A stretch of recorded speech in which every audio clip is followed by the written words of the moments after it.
श्री हरि।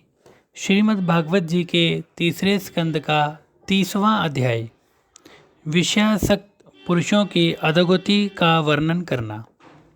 श्री कपिल देव जी बोले, हे माता, यह जीव काल की प्रेरणा से अनेकों योनियों में चक्कर लगाता है, किंतु फिर भी काल भगवान की शक्ति को वह नहीं जानता है। वह विषयासक्त जीव अनेकों भोगों की लालसा से उन्हें जुटाता है, किंतु काल उन्हें नष्ट कर देता है। तब वह जीव मोहवश क्लेश मानने लगता है। इसका कारण यह है कि यह जीव जिस योनि में जन्म लेता है, उसी में अज्ञानवश वह सुख अनुभव करने लगता है। वह उन संबंधियों से प्रेम करने लगता है। स्त्री, पुत्र, भाई, बंधुओं को अपना मानकर उनके भरण पोषण में रत हो जाता है।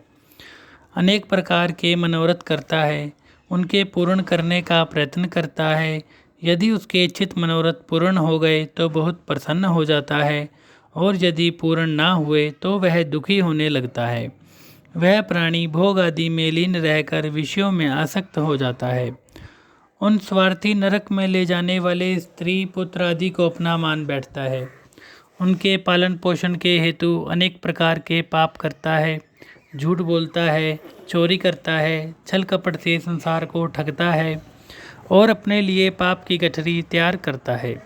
जब उसके अंग शिथिल हो जाते हैं और वह कमाने योग्य नहीं रहता, तब उसके स्त्री पुत्र आदि उसका अनादर करते हैं, उसे क्लेश पहुंचाते हैं, उसे बुरा भला कहते हैं।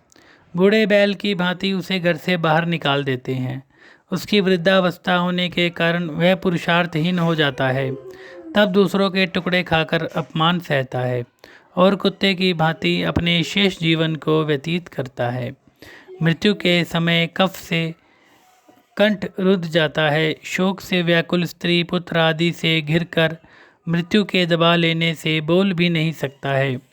इस प्रकार उस विषयासक्त प्राणी को अपना वह शरीर त्यागना पड़ता है। उससे कुटुंबी सब रोते रह जाते हैं। उस समय उसके शरीर में इतनी पीड़ा होती है कि वह अचेत हो जाता है तथा उसका विवेक नष्ट हो जाता है। दो यमदूत उस प्राणी को उस स्थूल शरीर से निकालकर यमलोक की ओर ले जाते हैं। वह स्थूल शरीर वहीं पड़ा रह जाता है। यमदूत उस लिंग शरीर सूक्ष्म जीवात्मा से कंठ में रस्सी का पाश डाल लेते हैं और उसे यातना देते हुए घसीटकर यमपुरी की ओर ले जाते हैं। वह जीव कर्मानुसार दुख भोगता हुआ उन यमदूतों के द्वारा दुख, त्रास तथा भय को प्राप्त होता हुआ रोता चिल्लाता अनिच्छापूर्वक यमपुरी की ओर घसीट कर ले जाया जाता है। उस यमलोक का मार्ग 99,000 योजन है। इतने लंबे यमपुरी के मार्ग को वह 2-3 मुहूर्त अर्थात लगभग 6 घड़ी में पार करके वहाँ पहुँचता है। वहाँ पर अनेक प्रकार के नरकों में डाला जाता है। दहकती हुई अग्नि, अनेक प्रकार के हिंसक जीव, बिच्छू, सांप, क्रीम, कीट उसे कष्ट देते हैं। वह उनके द्वारा काटा जाता है, जलाया जाता है, डसा जाता है तथा अनेक प्रकार के असहनीय कष्टों को प्राप्त होता है। वह हाय हाय करके रोता चिल्लाता है, अपने कर्मों को स्मरण करके पछताता है और उन रांद, पीव, रुधिर के नरकों को कर्मानुसार भोगता है। वह प्राणी स्त्री हो अथवा पुरुष, सबको अपने अपने कर्मों का फल भोगना पड़ता है। श्री कपिल देव जी बोले, हे माता जी, अनेक प्रकार की नारकी योनियाँ तो उस प्राणी को यहीं भोगनी पड़ती हैं। केवल मनुष्य शरीर ही उत्तम होता है। कर्मानुसार प्राणी को ये नारकी योनि दे दी जाती है। वह बार बार उनमें जन्म लेता है तथा मृत्यु को प्राप्त हो जाता है। माता के उदर में नारकी कष्ट पाता है। इस प्रकार वह प्राणी मरकर घोर पापों का फल तामिस्र, अंध तामिस्र आदि नरकों को भोगता है।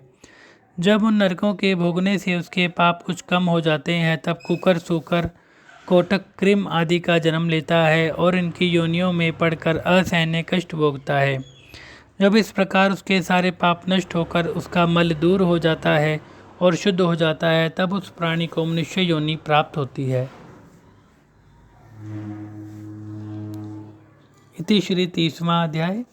आगे 31वां अध्याय। मनुष्य योनि में जीव